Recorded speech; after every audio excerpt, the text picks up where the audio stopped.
안녕하세요. 오늘 들려드릴 이야기는 50세의 평범한 주부 정순 씨의 이야기입니다. 서울 변두리의 오래된 아파트에서 정순 씨는 또 다른 하루를 시작했습니다. 창밖으로 스며드는 늦가을 햇살이 주방 바닥에 길게 드리워져 있었습니다. 식탁에 앉아 커피를 마시는 남편을 바라보며 정순 씨는 문득 자신의 결혼 생활을 돌아보게 되었습니다. 여보, 오늘은 좀 일찍 들어오실 수 있나요? 저녁에 동네 복지관에서 하는 문화 강좌가 있어서. 알았어. 남편의 무뚝뚝한 대답에 정순 씨는 한숨을 삼켰습니다. 이제는 익숙해진 침묵이었습니다. 결혼 초에는 그의 과묵함이 듬직하게 느껴졌지만 30년이 지난 지금 그 침묵은 그저 서로의 거리를 확인하는 벽이 되어 있었습니다. 아이들이 독립하고 난 후 집 안의 공기는 더욱 무거워졌습니다. TV 소리만이 간간히 들리는 거실에서 정순 씨는 자주 혼자만의 시간을 보냈고 남편은 퇴근 후 곧장 방으로 들어가 잠들기 일쑤였습니다. 오늘도 여느 때처럼 저녁상을 차리며 정순 씨는 문득 자신의 삶이 언제부터 이렇게 메마르게 되었는지 생각해 보았습니다. 서로에 대한 관심도 대화도 없이 그저 습관처럼 이어지는 결혼 생활. 그리고 그 습관은 어느새 그녀의 영혼까지 잠식해 가고 있었습니다. 여보, 오늘은 당신 좋아하는 된장찌개를 끓였어요. 정순 씨는 밥상 앞에 앉은 남편을 살폈습니다. 남편은 늘 그렇듯 말없이 숟가락을 들었고 TV 뉴스에만 시선을 고정했습니다. 회사는 어땠어요? 아, 맞다. 이번 주말에 아들네 가족이 온대요. 손주들 보고 싶지 않으세요?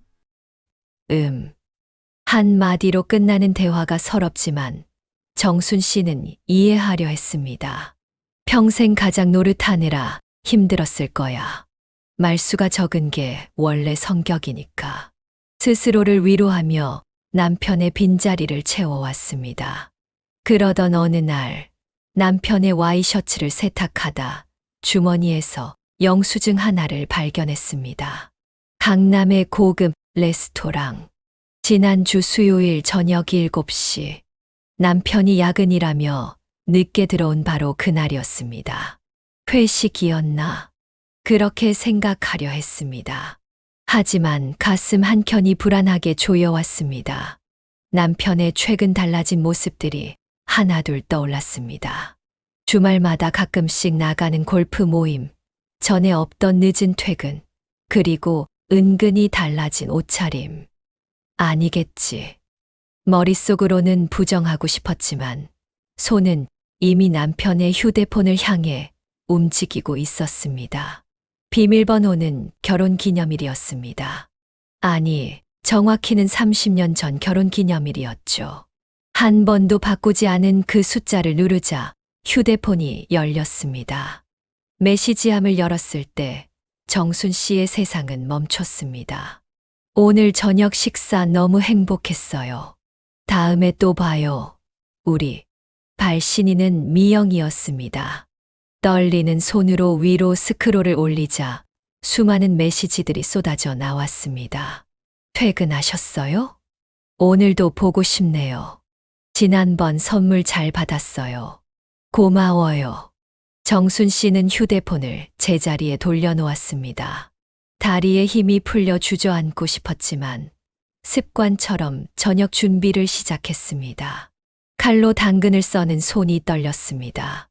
눈물이 뺨을 타고 흘러내렸지만 앞치마로 닦아내기도 바빴습니다. 30년이라는 세월이 한순간에 무너져 내리는 소리를 그날 저녁 정순 씨는 홀로 들어야 했습니다. 정순 씨는 평소보다 더 정성스럽게 저녁상을 차렸습니다. 남편이 좋아하는 된장찌개에 가진 찬들, 그리고 오늘은 특별히 동태전까지 붙였습니다.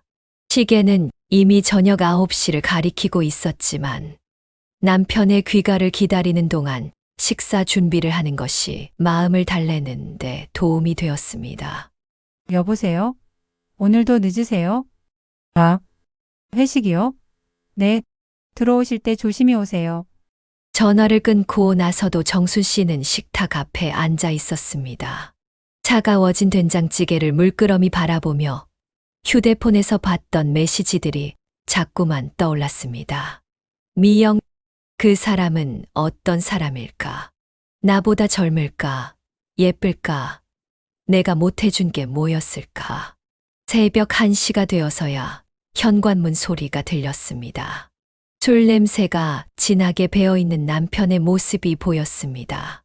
남편은 비틀거리며 방으로 들어갔고 정순 씨는 차가워진 음식들을 치우며 혼자 눈물을 삼켰습니다. 남편의 와이셔츠에서 희미하게 나는 향수 냄새를 눈치챘지만 모른 척했습니다. 그날 밤 정순 씨는 오랜만에 결혼 앨범을 꺼내 보았습니다. 30년 전 수줍게 웃던 신랑의 모습과 지금의 남편이 겹쳐 보였습니다. 언제부터 저렇게 달라졌을까? 아니, 어쩌면 처음부터 서로를 잘 몰랐던 걸까요? 이불 속에서 흐느끼는 정순 씨의 어깨가 떨렸습니다. 하지만 옆방에서 들려오는 남편의 코고는 소리는 평소와 다름없이 계속되었습니다. 다음 날 아침 정순 씨는 평소처럼 일찍 일어나 아침 준비를 했습니다. 숙취에 시달리는 남편을 위해 콩나물국도 끓였습니다. 마음 한켠이 아프고 복잡했지만 30년 동안 해온 일상을 무너뜨릴 수는 없었습니다. 여보, 일어나세요. 출근하실 시간이에요. 어제 많이 드셨나 봐요. 숙취 해소하시라고 콩나물국 끓였어요. 남편은 피곤한 듯 씻지도 않고 식탁에 앉았습니다. 수저를 드는 그의 손이 미세하게 떨리는 것이 보였습니다. 정순 씨는 무언가 말하고 싶었지만 늘 그랬듯 입술만 깨물었습니다. 오늘은 일찍 들어오실 수 있나요? 글쎄 바쁠 것 같은데. 아, 그러세요. 남편이 현관문을 나서는 모습을 바라보며 정순 씨는 문득 궁금해졌습니다. 저 사람은 지금 정말 회사로 가는 걸까? 아니면 그 여자를 만나러 가는 걸까? 혼자 남은 집 안에서 정순 씨는 휴대폰을 들었다 놓았다 반복했습니다. 남편의 회사에 전화해 볼까? 아니면 그냥 모르는 척 할까? 수십 번을 고민했지만 결국 아무것도 하지 못했습니다. 대신 그날 오후 정순 씨는 오랜만에 미용실을 찾았습니다. 흰머리가 듬성듬성 난 머리를 염색하고 오래된 옷장에서 예전에 입던 원피스도 꺼내 입었습니다. 거울 속 자신의 모습이 낯설었지만 한편으로는 가슴이 아프게 설렜습니다. 나도 예쁠 수 있을까? 저녁이 되자 정순 씨는 평소보다 더 공들여 화장을 했습니다. 오랫동안 사용하지 않았던 립스틱도 발랐습니다. 거울 속의 모습이 어색했지만 그래도 조금은 젊어 보이는 것 같았습니다. 미안해요. 오늘도 회식이라. 전화를 끊고 나서 정순 씨는 한동안 멍하니 앉아 있었습니다. 식탁 위에는 남편이 좋아하는 반찬들이 가지런히 놓여 있었습니다. 처음으로 의문이 들었습니다. 왜 이렇게 혼자만 노력하고 있을까? 그날 밤 정순 씨는 용기를 내어 남편의 회사 근처로 향했습니다. 떨리는 마음으로 회사 앞 벤치에 앉아 기다렸습니다. 시간이 흘러 직원들이 하나둘 퇴근하기 시작했습니다. 그리고 마침내 남편이 보였습니다. 하지만 혼자가 아니었습니다. 40대 중반으로 보이는 단정한 차림의 여성과 함께였습니다. 남편은 정순 씨가 한 번도 보지 못한 표정으로 웃고 있었습니다. 정순 씨는 그 자리에서 꼼짝도 할 수 없었습니다. 남편과 그 여자가 택시에 오르는 모습을 지켜보면서 가슴 속에서 무언가가 천천히 부서져 내리는 것을 느꼈습니다. 집으로 돌아오는 길, 차창에 비친 자신의 모습이 처연해 보였습니다. 공들여 한 화장이 눈물로 번져 있었습니다. 그날 밤 정순 씨는 처음으로 남편을 기다리지 않았습니다. 화장을 지우고 일찍 잠자리에 들었지만 잠은 오지 않았습니다. 어둠 속에서 지난 30년의 시간이 주마등처럼 스쳐 지나갔습니다. 결혼 초 작은 반지하 단칸방에서 시작한 신혼생활. 첫 아이를 가졌을 때 남편이 기뻐하던 모습. 아이들 학교 보내느라 허리 굽게 일하던 날들.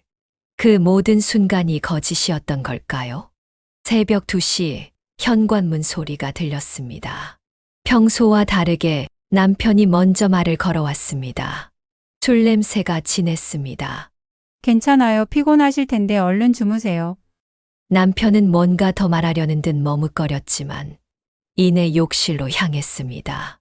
정순 씨는 남편의 와이셔츠에서 나는 향수 냄새를 맡으며 눈을 감았습니다. 오늘 본 그 여자의 향기였을까요? 다음 날 아침 정순 씨는 처음으로 남편의 아침을 준비하지 않았습니다. 그저 이불 속에 누워 자신의 인생을 돌아보았습니다. 언제부터였을까? 이렇게 서로 남이 되어가고 있었던 건 남편은 아침밥이 없는 것을 이상하게 생각했는지 방문을 몇 번 두드렸습니다. 여보, 괜찮아요. 어디 아파요? 오늘은 좀 쉴게요. 그래요. 그럼 나는 출근할게요. 남편의 발걸음 소리가 현관문을 향해 멀어져 갔습니다. 30년 만에 처음으로 걸은 아침 식사였지만 정순 씨의 마음은 이상하게 편안했습니다. 그날 오후 정순 씨는 오랜 친구 영자를 만났습니다. 영자는 10년 전 이혼한 후 혼자 살고 있었습니다. 순아, 얼굴이 많이 안 좋네. 영자야. 나 더는 모른 척할 수가 없을 것 같아. 무슨 일인데? 정순 씨는 천천히 입을 열었습니다. 남편의 외도 사실, 어제 본 광경, 그동안의 마음고생까지. 말을 하면 할수록 눈물이 흘렀습니다. 바보처럼 살았지? 나. 정말 바보처럼 살았어. 아니야, 순아, 넌 그저 너무 착한 거였어. 하지만 이제는 내 인생도 살아야 하지 않을까?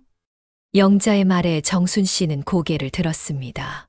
처음으로 자신의 남은 인생에 대해 생각해 보게 되었습니다. 영자야. 난 무서워. 이 나이에 혼자가 된다는 게. 나도 그랬어. 처음엔 죽을 것 같았지. 하지만 지금 봐, 내가 이렇게 행복하게 살고 있잖아. 영자는 자신의 휴대폰을 꺼내 사진들을 보여주었습니다. 제주도 올레길을 걷는 모습, 복지관에서 그림을 그리는 모습, 새로 사귄 친구들과 찍은 사진들. 순아, 우리가 살아온 시대는 참 불공평했어. 남편 잘 섬기고 자식 잘 키우는 게 전부인 것처럼. 하지만 이제는 달라. 우리도 우리 인생이 있는 거야. 카페를 나와 집으로 돌아가는 길, 정순 씨는 오랜만에 공원에 들렀습니다. 벤치에 앉아 지나가는 사람들을 바라보았습니다. 젊은 연인들, 아이들과 함께 있는 젊은 부부들, 그리고 손을 잡고 산책하는 노부부들. 나는 정말 행복했던 걸까? 집으로 돌아와 거실에 앉아 있는데 문득 서랍장이 눈에 들어왔습니다. 그동안 한 번도 열어보지 않았던 서랍 속에는 젊은 시절 정순 씨가 배우고 싶었던 것들을 적어둔 노트가 있었습니다. 피아노를 배우고 싶다. 외국어를 배워서 여행을 가고 싶다. 미술을 배워서 그림을 그리고 싶다. 꿈꾸기를 포기한 채 살아온 세월이 가슴을 아프게 했습니다. 하지만 이제는 달라져야 할 것 같았습니다. 정순 씨는 며칠 동안 고민 끝에 자녀들을 만나기로 결심했습니다. 큰딸과 아들을 집으로 초대했습니다. 1점. 엄마 무슨 일이에요? 갑자기 둘 다 부르시고. 얘들아, 엄마가 할 말이 있어서. 정순 씨는 떨리는 목소리로 이야기를 시작했습니다. 남편의 외도 사실, 그리고 자신의 마음 상태를 조심스럽게 털어놓았습니다. 2점. 엄마 그런 일이 있었어요. 근데 이 나이에 이혼은 좀 그러지 않으세요? 자식들의 반응은 정순 씨의 예상과 달랐습니다. 그들은 어머니의 아픔보다는 현실적인 걱정을 먼저 했습니다.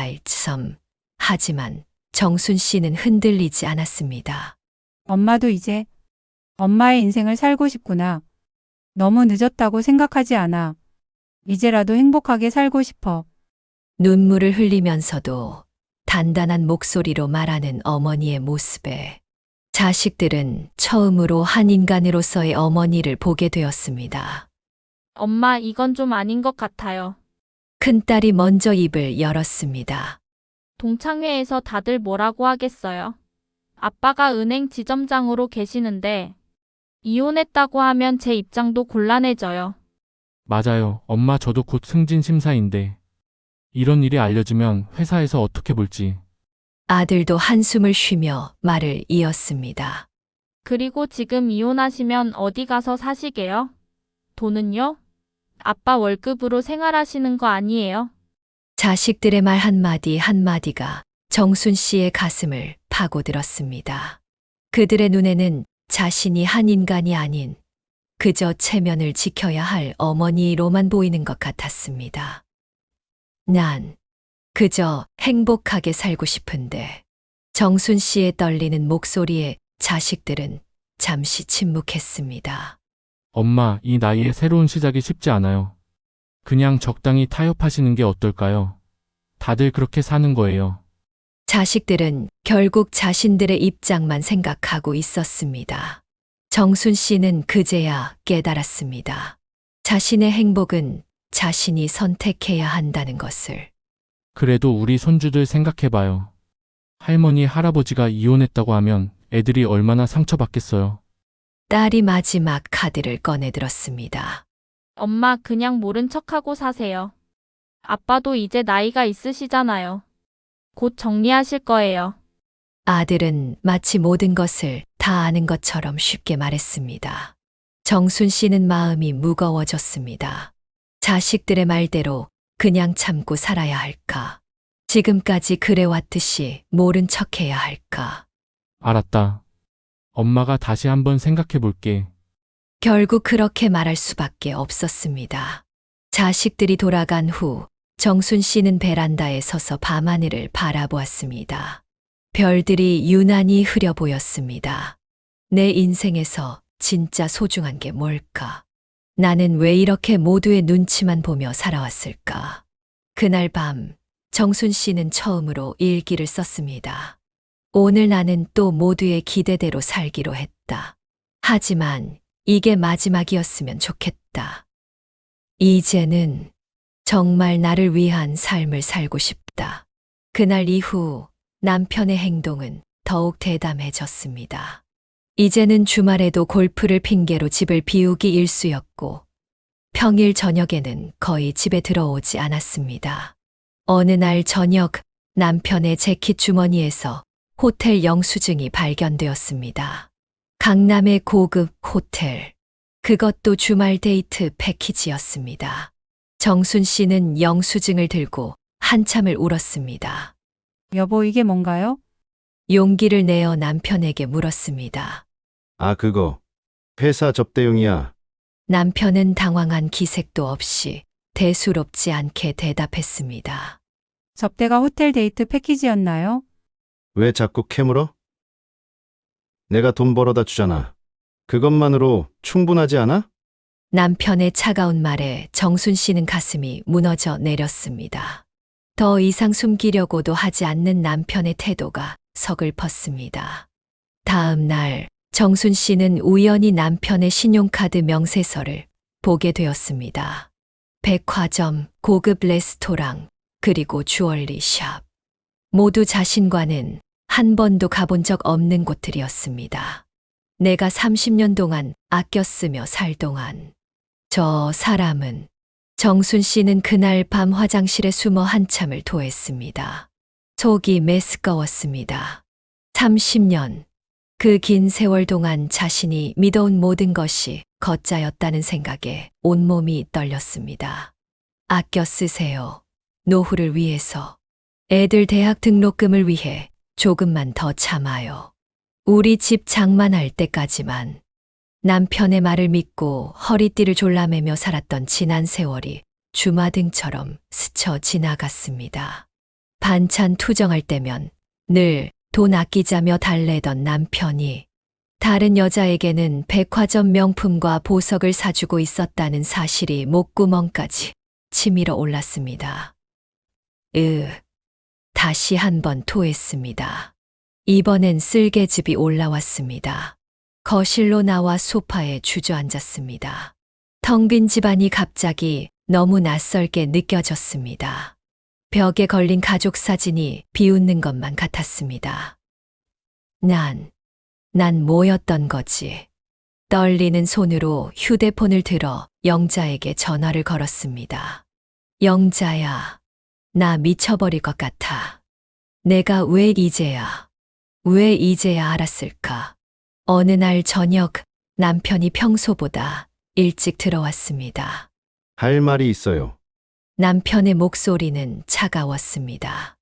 나 이혼하고 싶어요. 미영이랑 새로 시작하려고 해요.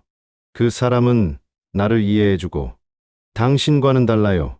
정순 씨는 그 자리에 얼어붙었습니다. 예상은 했지만 막상 이혼이라는 말을 들으니 온몸에서 힘이 빠졌습니다. 30년을 그렇게 쉽게. 정순 씨의 목소리가 떨렸습니다. 이미 변호사와 상담도 마쳤어요. 재산 분할은 공정하게 하겠습니다. 남편은 마치 업무 보고하듯 담담하게 말했습니다. 당신이 바람 피워놓고 이혼을 요구해요? 처음으로 정순 씨의 목소리가 높아졌습니다. 남편은 잠시 당황한 기색을 보이더니 이내 차갑게 말했습니다. 어차피 우리 사이는 끝났잖아요. 서로를 위해 이게 최선일 거예요. 이혼? 당신이 나한테 이혼을 요구해? 정순 씨의 목소리가 떨렸습니다. 30년 동안 한 번도 내본 적 없는 큰 소리였습니다. 그래요. 당신이 바람 피우고 당신이 내 청춘을 버렸으니 이혼은 내가 할 수 있는 거예요. 당신은 그럴 자격도 없어요. 남편은 당황한 듯 뒤로 물러섰습니다. 나 이혼 안 해줄 거예요. 절대로. 당신이 그 여자랑 행복하게 사는 걸 가만히 볼 것 같아요. 정순 씨의 눈에서는 눈물이 흘렀지만 목소리는 단단했습니다. 당신, 이러지 마요. 서로 좋게 끝냅시다. 좋게요? 30년을 배신하고 이제 와서 좋게 끝내자고요? 정순 씨는 탁자를 내리쳤습니다. 내가 얼마나 당신만 보고 살았는데 이제 와서 다른 여자랑 산다고? 절대 안 돼요. 이혼 못 해요. 당신이 그렇게 살고 싶으면 나도 가만히 있지 않을 거예요. 남편의 얼굴이 굳어졌습니다. 이런 아내의 모습은 처음이었을 겁니다. 그래요. 내가 참고 살았던 것처럼 이번엔 당신이 참고 사세요.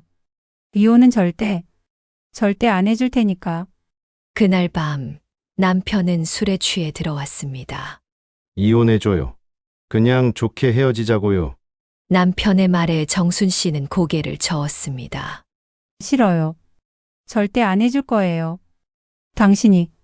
당신이 그렇게 행복해지는 걸 두고 볼 순 없어요. 그 순간 남편의 손이 정순 씨의 뺨을 때렸습니다. 처음으로 맞는 뺨이었습니다. 30년 동안 한 번도 없었던 일이었습니다.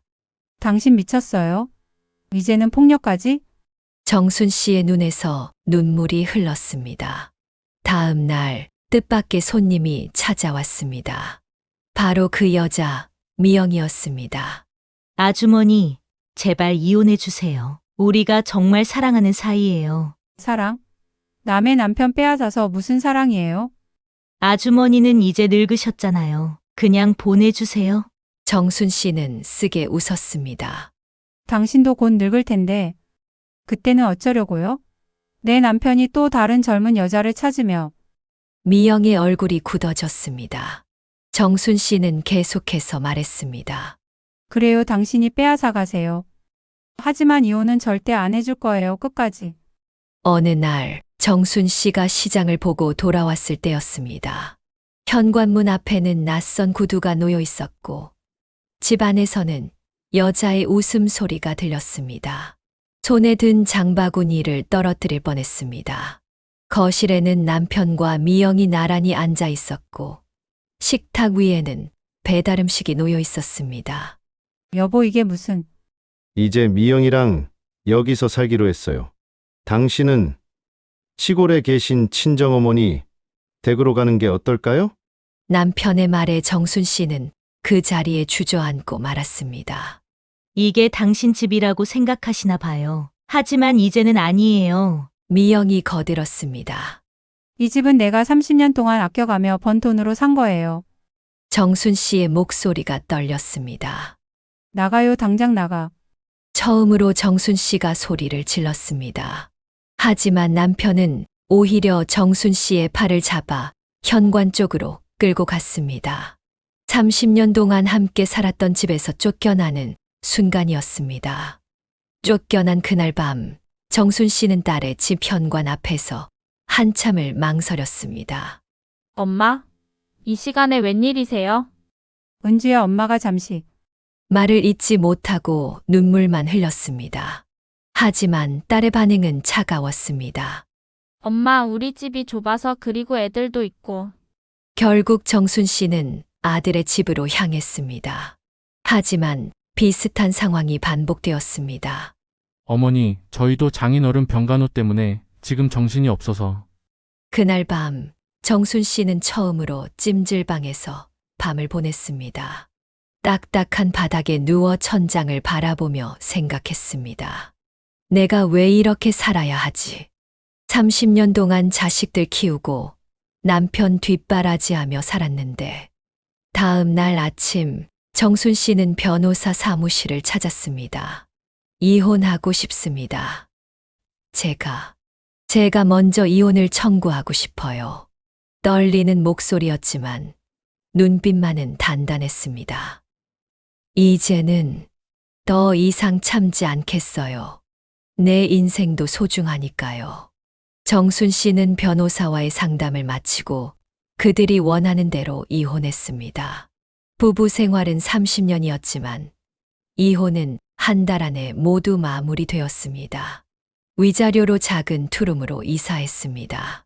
처음으로 혼자만의 공간을 가지게 된 것입니다. 낯선 공간에서의 첫날 밤, 정순 씨는 잠을 이루지 못했습니다. 하지만 이상하게도 마음은 편안했습니다.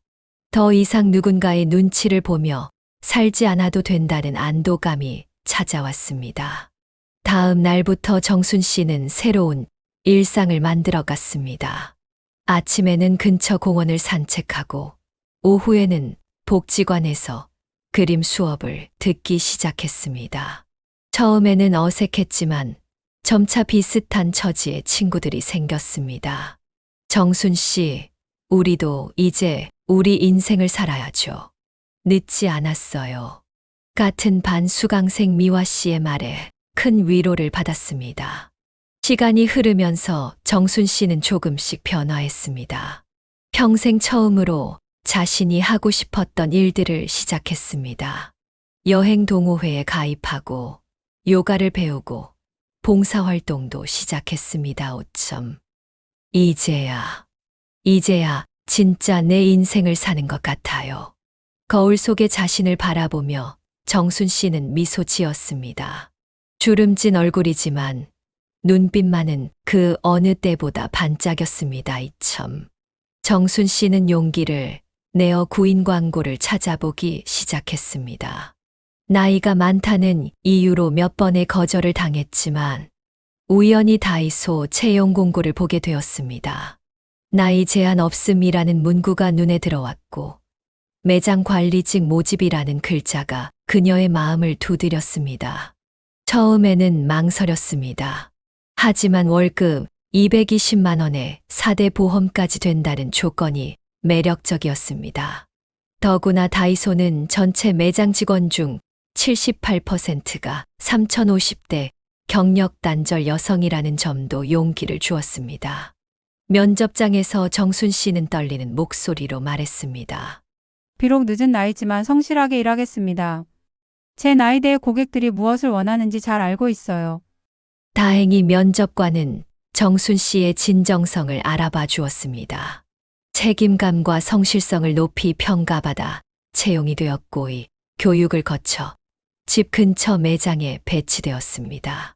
첫 월급을 받던 날, 정순 씨는 자식들을 비싼 식당으로 초대했습니다. 이제 엄마도 대기업 직원이야. 내 돈으로 한턱 내는 거야. 자식들은 처음으로 어머니를 다른 시선으로 보기 시작했습니다. 더 이상 의존적인 어머니가 아닌 당당한 직장인으로서의 어머니를 발견한 것입니다. 할머니가 주신 용돈으로 레고 샀어요. 손자의 영상통화에 정순 씨는 활짝 웃었습니다. 매달 손주들에게 용돈을 보내는 것이 이제는 정순 씨의 큰 즐거움이 되었습니다. 다이소에서 받는 월급과 퇴직금 분할금으로 여유가 생겼기 때문입니다. 엄마 그만하세요. 애들 버릇 나빠져요. 딸이 잔소리를 하자 정순 씨는 당당하게 말했습니다. 내 돈으로 내 손주들한테 주는 건데 뭐가 문제야? 너희 아버지가 너희한테 한 번도 용돈 준 적 없잖아. 할머니가 손주들한테 이런 추억도 못 만들어주면 어떡해. 아들도 한마디 거들었습니다. 어머니, 그 돈 모아두셔야. 너희들 걱정 마. 나 이제 월급도 받고 퇴직금도 받아서 통장에 돈도 있어. 너희한테 손 벌리지 않을 테니까. 자식들은 더 이상 말을 잇지 못했습니다. 경제적으로 독립한 어머니의 당당함 앞에서 더 이상 잔소리를 할 수 없었습니다. 그리고 이번에 손주들 방학하면 할머니랑 제주도 여행 가기로 했어. 내가 다 준비할 테니까 너희는 날짜만 맞춰줘. 처음으로 정순 씨는 자식들 앞에서 큰 소리를 낼 수 있었습니다. 더 이상 눈치 보며 사는 어머니가 아닌 당당한 할머니로서의 새로운 모습을 보여주고 있었습니다. 남편 김철수의 새로운 결혼 생활은 예상과는 많이 달랐습니다. 처음 몇 달은 달콤했습니다. 미영은 매일 아침 예쁜 옷을 차려입고 화장을 하고 둘이서 근사한 식당에서 데이트를 했습니다. 하지만 결혼 후 얼마 지나지 않아 현실이 드러나기 시작했습니다.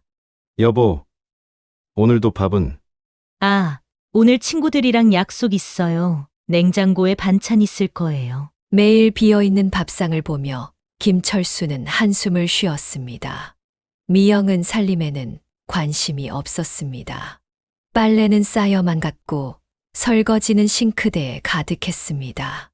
매일 외식이나 배달 음식으로 끼니를 때우다 보니 통장 잔고는 빠르게 줄어갔습니다. 이제 좀 아껴 써야 할 것 같아요. 퇴직금도 많이 줄었고 당신이 돈 때문에 이러는 거예요? 전 남편은 이렇게 안 했는데. 미영의 말에 김철수는 가슴이 철렁 내려앉았습니다. 문득 정순이 생각났습니다. 30년 동안 한 번도 돈 얘기로 다툰 적이 없었던 그 시절이. 여보, 이번 주말에는 집에서 쉴까요? 미안해요. 친구들이랑 제주도 여행 가기로 했어요. 또요. 미영의 카드 청구서를 보며 김철수는 머리가 지끈거렸습니다. 명품백, 의류, 화장품. 매달 나가는 금액이 그의 퇴직연금을 위협했습니다. 밤이면 혼자 베란다에서 담배를 피우며 생각했습니다. 정순이는 지금 잘 살고 있을까? 그때는 왜 그녀의 소중함을 몰랐을까? 불륜녀 미영의 낭비는 날이 갈수록 심해졌습니다.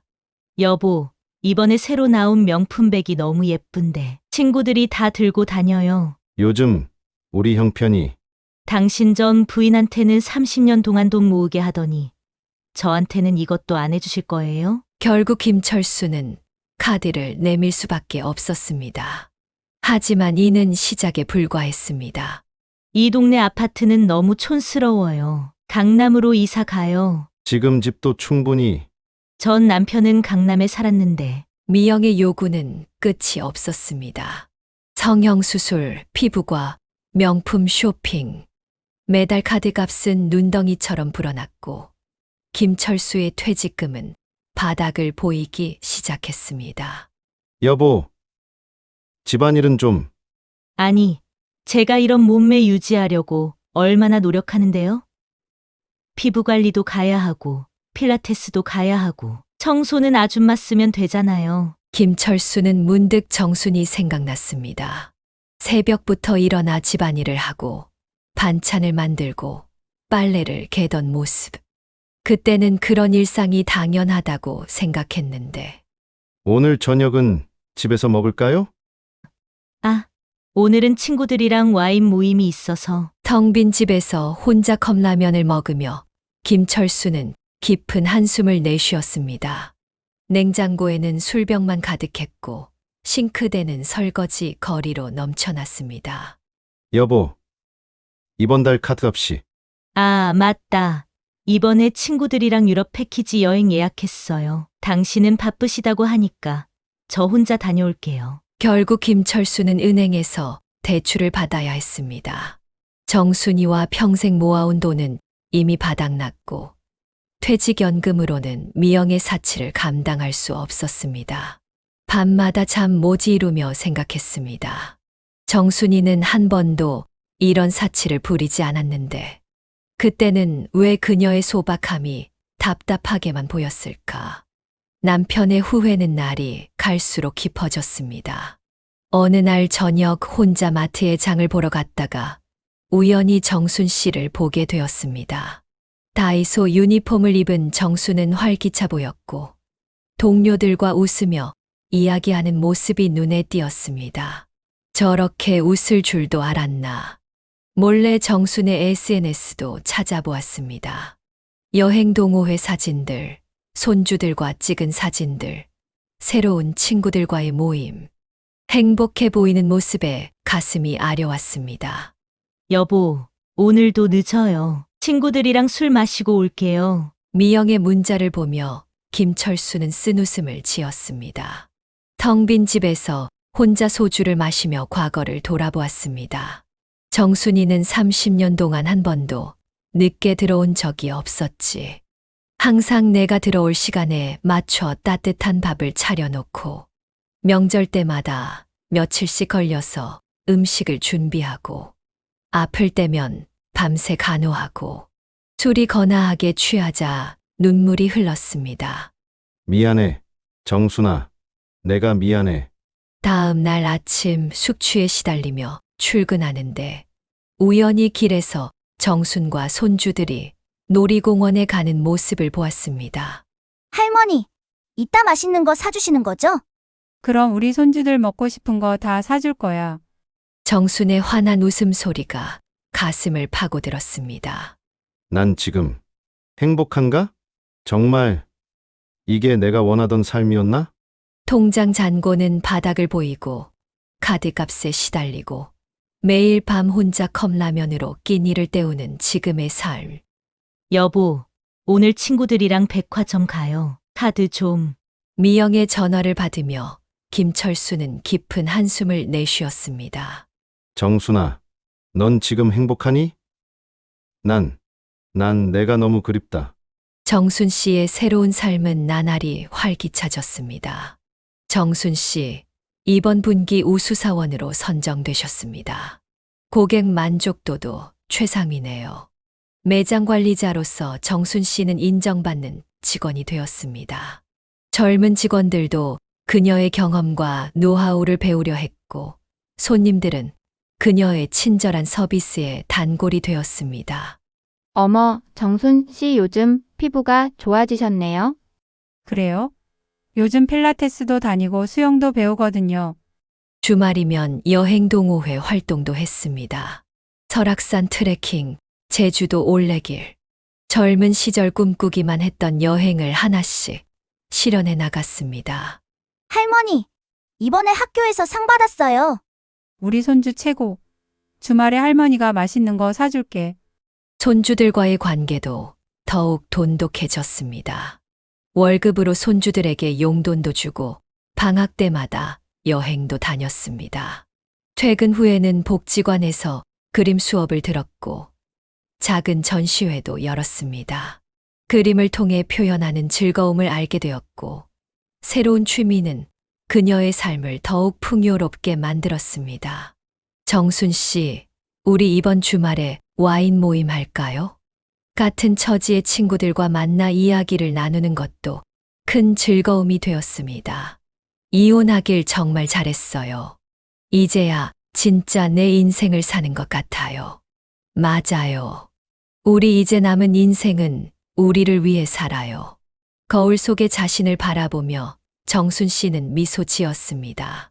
주름은 늘었지만 눈빛은 그 어느 때보다 반짝였고 표정은 밝아졌습니다. 이제야 알겠어요. 행복이란 게 뭔지. 매일 아침 일어나는 게 즐거워졌고 하루하루가 새로운 도전과 설렘으로 가득했습니다. 더 이상 누군가의 아내나 엄마가 아닌 정순이라는 한 사람으로서의 삶을 살아가고 있었습니다. 어느 날 밤 김철수는 극심한 가슴 통증으로 쓰러졌습니다. 여보 가슴이 119점. 하지만 미영은 친구들과의 술자리에서 전화를 받지 않았습니다. 결국 혼자 택시를 타고 응급실로 향했고 의사는 심근경색 진단을 내렸습니다. 스트레스가 심하셨나 봅니다. 이대로 가다간 큰일 날 뻔했어요. 병실에 누워 천장을 바라보며 김철수는 울컥했습니다. 옆자리 환자는 보호자가 있는데 자신의 병실은 쓸쓸했습니다. 정순이었다면 밤새 병실을 지켰을 텐데 다음 날 오후가 되어서야 미영이 나타났습니다. 아니, 왜 이렇게 큰일을 저한테 말도 안 하고 제가 얼마나 놀랄게요. 어제 전화했었는데 아, 친구들이랑 있어서 전화를 못 받았네요. 미영은 잠시 병실에 있다가 곧 자리를 떴습니다. 저 피부과 예약이 있어서 간호사 불러서 필요한 거 말씀하세요. 혼자 남은 병실에서 김철수는 문득 30년 전이 떠올랐습니다. 장염으로 입원했을 때 정순이 밤새 간호하던 모습, 퇴원할 때까지 한 발짝도 떨어지지 않았던 그때. 죄송합니다만 보호자분이 안 계셔서 환자복 갈아입으셔야 하는데 간호사의 말에 김철수는 눈물을 참을 수 없었습니다. 그때 병실 밖에서 익숙한 목소리가 들렸습니다. 정순이었습니다. 아들에게 소식을 듣고 찾아온 것이었습니다. 제가 있을 테니 가보세요. 정수는 간호사에게 말하고는 조용히 병실을 정리하기 시작했습니다. 미안해. 정말 미안해. 김철수의 눈에서 눈물이 흘렀습니다. 정수는 아무 말 없이 묵묵히 병실을 정돈하고 죽을 끓여왔고 필요한 물품들을 챙겼습니다. 30년의 세월이 무색하지 않은 익숙한 손길이었습니다. 이제 좀 주무세요. 내일 아침에 아들이 올 거예요. 정수는 그렇게 말하고 조용히 병실을 나섰습니다. 여보, 이렇게 아프시면 어떡해요? 제가 간호할게요. 처음 며칠간 미영의 태도는 다정했습니다. 하지만 그것도 잠시였습니다. 여보, 오늘은 친구들이랑 약속이 있어서. 미영 씨, 수술 전날인데. 아, 죄송해요. 이 약속은 꼭 지켜야 해서. 수술 당일 미영은 늦게 도착했고 수술이 끝나자마자 피곤하다며 먼저 귀가했습니다. 미영 씨 화장실 좀. 아우, 저 이런 거 못하겠어요. 간병인 쓰면 안 돼요? 결국 간병인을 쓰기로 했지만 병원비와 간병인 비용이 만만치 않았습니다. 여보. 이번 달 카드값이랑 병원비를 어떡하죠? 아니, 그걸 제가 어떻게 알아요? 당신이 알아서 하세요. 병원 생활이 길어지면서 미영의 방문은 뜸해졌습니다. 대신 문자만 자주 왔습니다. 오늘은 친구들이랑 제주도 가요. 백화점 세일이라 좀 늦을 것 같아요. 그러던 어느 날 할 말이 있어요. 미영이 병실을 찾아왔습니다. 저 사실 새로 만나는 사람이 생겼어요. 젊고 건강하고 무엇보다 아직 경제력이 있는 사람이에요. 미영 씨. 솔직히 저는 이런 병수발이나 드는 나이는 아니잖아요. 저도 제 인생이 소중하고 아직 젊은데 이렇게 살 순 없어요. 그동안 준 돈은 어머, 그건 사랑하는 사이였을 때 준 선물이죠. 이제 와서 그런 얘기 하시는 거예요? 미영은 짧은 작별 인사만 남기고 떠났습니다. 그녀의 병실 방문은 그게 마지막이었습니다. 간호사가 들어와 보니 김철수는 덜덜 떨며 울고 있었습니다. 정순아, 정순아. 흐느끼는 소리만이 텅 빈 병실에 울렸습니다. 그날 밤 김철수는 처음으로 정순에게 문자를 보냈습니다. 이제야 내 소중함을 알았어. 하지만 너무 늦었지. 하지만 답장은 오지 않았습니다. 정수는 이미 새로운 인생을 살고 있었으니까요. 어느 날 딸 은주가 정순을 찾아왔습니다. 엄마, 아빠가 많이 아파요. 그 여자는 도망가고 엄마가 한 번만 봐주시면 안 될까요? 아빠가 엄마 이름을 부르며 우신대요. 정순 씨는 조용히 커피를 마시며 말했습니다.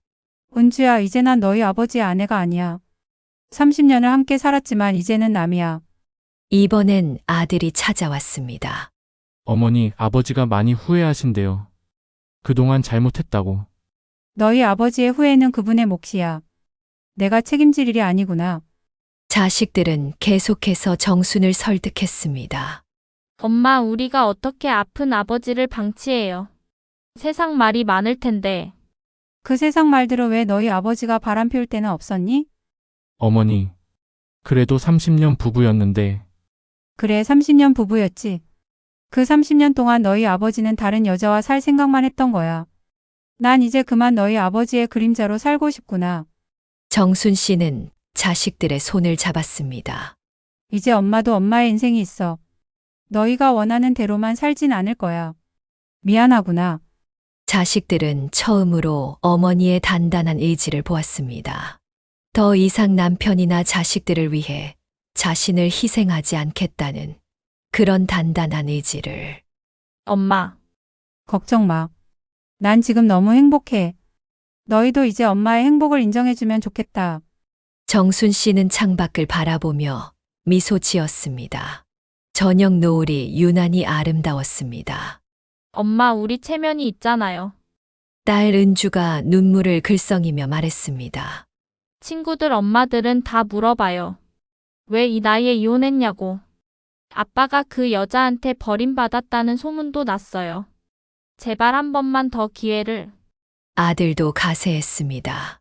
어머니, 저희 회사에서도 수군거려요. 아버님이 그렇게 되셨다고. 승진 앞두고 있는데 이런 소문이. 남편도 퇴원 후 정순을 찾아왔습니다. 정순아, 나 이제 정신 차렸어. 다시 시작하면 안 될까? 당신이랑 살던 집으로 돌아가자. 이번엔 잘할게. 하지만 정순 씨는 단호했습니다. 30년 동안 나는 늘 당신 체면, 자식들 체면만 생각하며 살았어요. 내 행복은 생각해 본 적 없었죠. 이제는 달라요.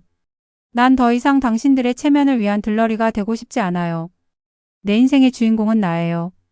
엄마, 정순아, 이제 와서 왜 날 찾나요? 그 여자가 떠나고 세상 체면이 깎였다고. 그래서 또 다시 날 이용하려고요? 정순 씨는 일어섰습니다. 난 이제 행복해요. 누군가의 아내나 엄마가 아닌 온전한 나로 살아가는 게 얼마나 행복한지 이제야 알았어요. 다들 이제 그만 돌아가세요. 난 더 이상 당신들의 체면을 지켜주는 들러리가 되지 않을 거예요. 이제는 제 인생을 살 거니까요. 자식들과 남편은 정순의 달라진 모습에 더 이상 아무 말도 할 수 없었습니다. 그들 앞에 서 있는 건 예전의 순종적인 아내나 어머니가 아닌 자신의 삶을 당당히 선택한 한 여성이었으니까요. 정순 씨는 자식들을 마주보며 단호하게 말했습니다. 이제 와서 왜 날 찾니? 너희가 자식들이잖아. 아버지 병수 발은 너희가 들어. 엄마, 그래도. 그래도는 무슨.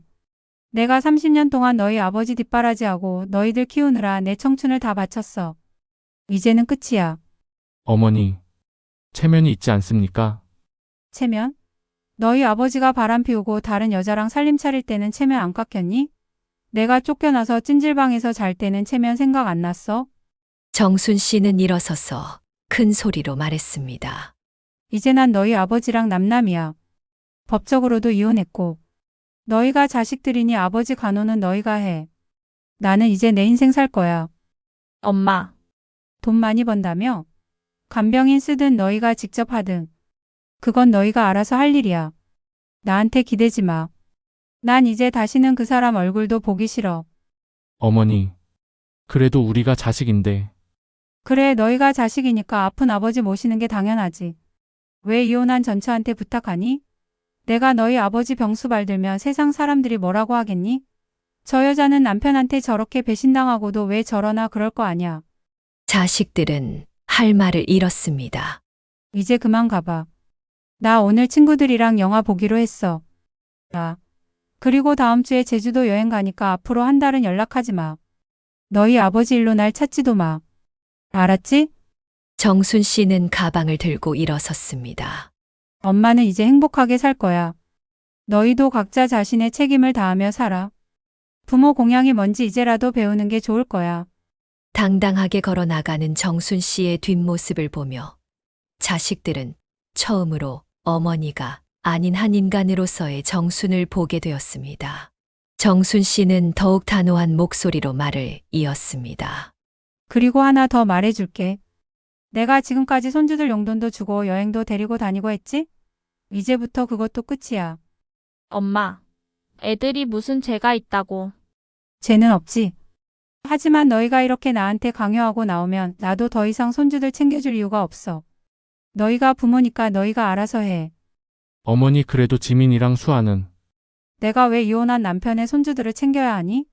너희가 아버지 병수발을 안 들고 나한테 떠넘기면서 손주들한테는 내가 잘해주길 바라? 말이 되니? 정순 씨는 휴대폰을 꺼내 손주들과 찍은 사진을 보며 말했습니다. 다음 주에 지민이랑 수아 데리고 롯데월드 가기로 했는데 이제 취소해야겠다. 너희가 데리고 가. 엄마, 제발요. 제발은 무슨. 난 이제 완전히 새로운 삶을 살 거야. 너희가 이렇게 나오면 너희도 이제 안 볼 거야. 내가 번 돈으로 나 혼자 즐겁게 쓸 거고. 자식들의 얼굴이 굳어졌습니다. 그동안 손주들 용돈 주고 옷 사주고 여행 다니느라 돈 꽤 썼는데 이제 그 돈으로 나 혼자 해외여행 다닐 거야. 너희가 이렇게 나오니까 나도 이제 완전히 선 긋는 거야. 내가 평생 희생하며 살았던 게 얼마나 바보 같은 짓이었는지 이제야 깨달았어. 이제는 절대 그러고 싶지 않아. 너희도 이제 어른이니 각자 책임져야 할 일은 스스로 해결해. 정순 씨는 가방을 들고 일어섰습니다. 그리고 지민이 생일 때 사주기로 한 레고도 취소할 거야. 너희가 사다 주던가. 난 이제 남남이니까. 떠나는 정순 씨의 뒷모습을 보며 자식들은 처음으로 어머니의 진정한 독립을 실감했습니다. 더 이상 그들의 뜻대로 움직일 수 있는 어머니가 아닌 자신의 삶을 사는 한 인간으로서의 정순이었습니다. 남편은 퇴원 후에도 끊임없이 정순 씨에게 연락을 했습니다. 정순아, 나 정말 미안해. 용서해줘. 당신 잘못을 이제 와서 인정하는 거예요? 내가 정말 큰 실수를 했어. 다시 시작하면 안 될까? 하지만 정순 씨는 단호했습니다. 이제 와서 왜 이러세요? 그 여자한테 버림받아서? 아니면 혼자 있기 무서워서? 문자도 매일같이 왔습니다. 오늘도 내가 끓여주던 미역국이 생각나. 우리 다시 한 번만 기회를. 정말 너무 미안해. 정순 씨는 이제 그런 문자에도 아무런 감정이 들지 않았습니다. 여보, 우리 커피 한 잔만 마시면 안 될까? 이제 그만하세요. 전 이미 새로운 인생을 살고 있어요. 당신의 후회는 당신 몫이에요. 결국 정순 씨는 전화번호를 바꾸기로 결심했습니다. 이제는 정말 끝이에요. 당신의 연락을 받는 것조차 저한테는 폭력이에요. 앞으로는 연락하지 마세요. 새로운 번호를 개통하면서 정순 씨는 웃음 지었습니다. 이제야 진정한 새 출발을 하는 것 같았니다. 여보, 정순아. 하지만 전화는 이 전화번호는 없는 번호입니다라는 기계음만 들려왔습니다. 발만 동동 구르던 남편은 결국 딸에게 전화했습니다. 은주야, 엄마 새 번호 좀. 아빠, 그만하세요. 엄마가 우리한테 절대 번호 알려주지 말래요. 아빠 때문에 엄마가 얼마나 힘들었는지 아세요? 아들에게도 전화를 걸었습니다. 민수야. 아버지, 이제 그만하시죠. 어머니는 이제 새로운 삶을 사시는 거예요. 너희가 내 편 들어야 하는 거 아니냐? 아버지, 죄송하지만 이번엔 엄마 편이에요. 30년 동안 엄마가 얼마나 참으셨는지 이제야 알겠어요. 자식들은 이제 어머니의 선택을 이해하고 있었습니다. 엄마가 요즘 정말 행복해 보여요. 아빠가 바람 피우고 그 여자랑 살 때는 생각 안 나시다가 이제 와서 왜 이러세요? 맞아요. 엄마가 찜질방에서 주무실 때는 어디 계셨어요? 이제 와서 후회해도 늦었어요. 자식들의 차가운 반응에 남편은 털썩 주저앉았습니다. 어머니 이제 다이소에서 일하시는데 월급도 받으시고 여행도 다니시고 우리도 처음 보는 행복한 모습이에요. 아버지가 이제 와서 그걸 망치시면 안 돼요. 엄마한테 새 삶이 생겼어요. 아빠가 그걸 방해하지 마세요. 우리도 이제는 엄마의 행복을 지켜드리고 싶어요. 남편은 혼자 술을 마시며 중얼거렸습니다. 내가 정말 큰 실수를 했구나. 하지만 이제 너무 늦었습니다. 정순 씨는 이미 새로운 삶을 시작했고 자식들조차 어머니의 행복을 위해 아버지의 편을 들어주지 않았으니까요. 아버지, 이제 그만 포기하세요. 어머니는 이제 정말 행복해요. 우리도 처음으로 엄마다운 엄마를 보는 것 같아요. 자식들의 말에 남편은 깊은 한숨만 내쉬었습니다. 30년 동안 당연하게 여겼던 아내의 존재가 이제는 영영 잡을 수 없는 별이 되어버렸다는 것을 깨달았습니다. 정순 씨는 다이소에서 성실한 근무로 빠르게 인정받았습니다. 정순 씨, 이번에 우리 매장이 전국 실적 1위예요. 고객 만족도도 최상이고요. 정순 씨 덕분에 우리 매장 분위기가 많이 좋아졌어요. 입사 2년 만에 정순 씨는 점장 발령을 받았습니다. 30년 동안의 주부 경험이 이렇게 빛을 발하네요. 정순 점장님, 어느 날 매장에서 일하던 중 낯선 소동이 일어났습니다. 정순아, 제발 한 번만 봐줘. 만취한 상태로 매장을 찾아온 전 남편이었습니다. 손님 이러시면 안 됩니다. 여기는 제 직장이에요. 여보, 나 없이 이렇게 잘 살다니. 난 이제 너 없이는. 직원들이 말렸지만 전 남편은 계속해서 소란을 피웠습니다. 경비실에 연락해 주세요. 정순 씨는 침착하게 상황을 통제했습니다. 당신 이제 그만해요. 난 이미 새로운 삶을 살고 있어요. 여기서 이러시면 경찰에 신고할 수밖에 없어요. 하지만 전 남편은 계속해서 매장 안에서 소리를 지르며 난동을 부렸고 결국 경찰이 출동했습니다. 이 사람이 우리 매장 영업을 방해하고 있어요. 공공장소에서 소란을 피우고 있습니다. 경찰에 연행되어 가는 전 남편을 보며 정순 씨는 담담하게 말했습니다. 이제 정말 끝이에요. 다시는 나타나지 마세요. 그날 이후 정순 씨의 삶은 더욱 빛났습니다. 점장으로서 성공적인 경영을 하며 직원들의 신뢰도 두텁게 쌓았습니다. 정순 점장님 덕분에 매장이 달라졌어요. 우리 점장님처럼 멋진 여성이 되고 싶어요. 이제 정순 씨는 완전히 새로운 삶을 살게 되었습니다. 더 이상 누군가의 아내나 엄마가 아닌 당당한 커리어 우먼으로서의 삶을 살아가게 된 것입니다.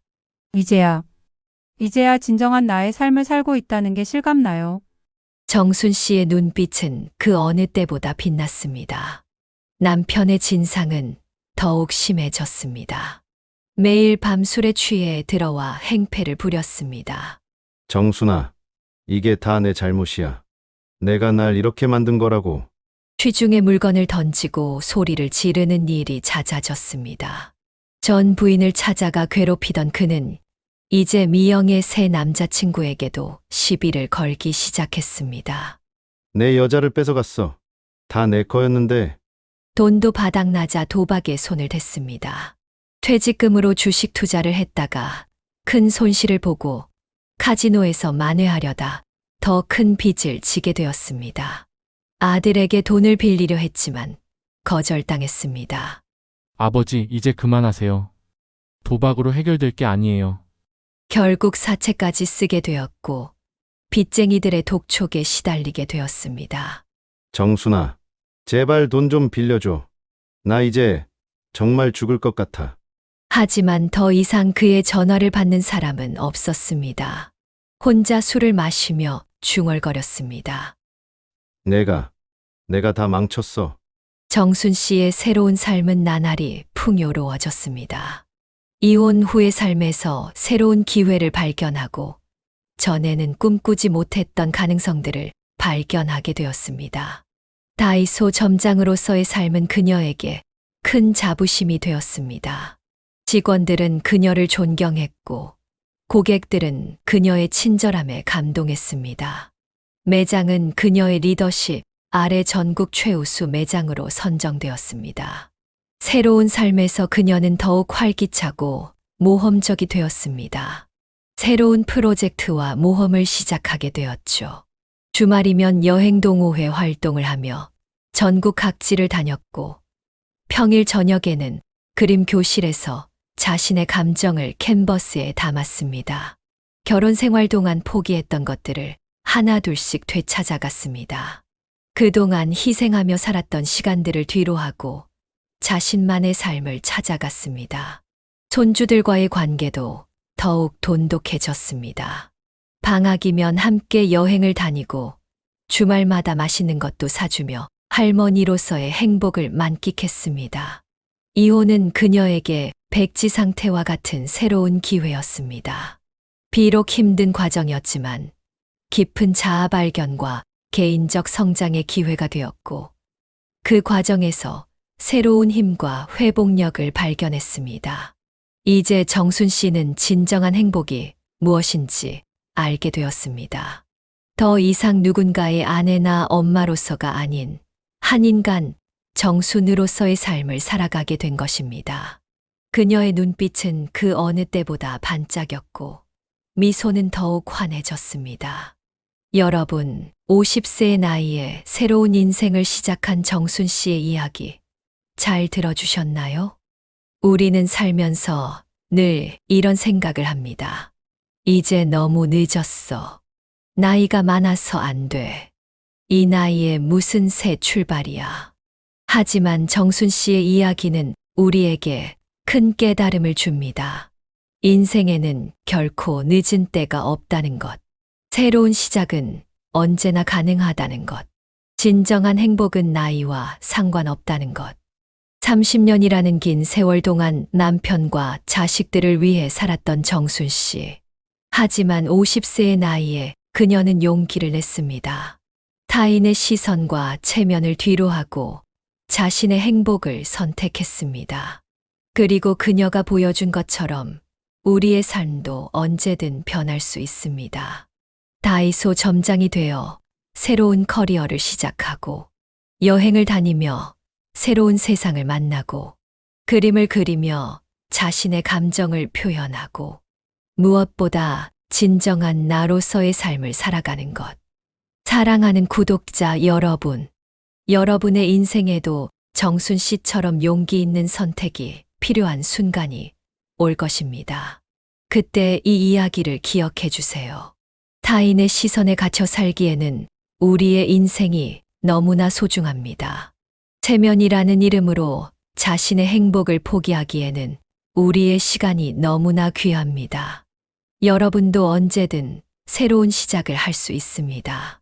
50대에도 60대에도 70대에도 진정한 행복을 찾기에 늦은 때는 없습니다. 오늘도 긴 시간 이야기 들어주셔서 진심으로 감사드립니다. 여러분의 관심과 사랑이 저희에게는 큰 힘이 됩니다. 다음 영상에서는 더욱 감동적이고 의미 있는 이야기로 찾아뵙도록 하겠습니다. 구독과 좋아요, 알림 설정은 저희에게 큰 힘이 됩니다. 여러분의 인생에도 정순 씨처럼 용기 있는 선택과 새로운 시작을 향한 설렘이 가득하시길 바랍니다. 그리고 무엇보다 여러분만의 특별한 행복을 꼭 찾으시길 바랍니다. 다음 이야기로 찾아뵙겠습니다. 감사합니다.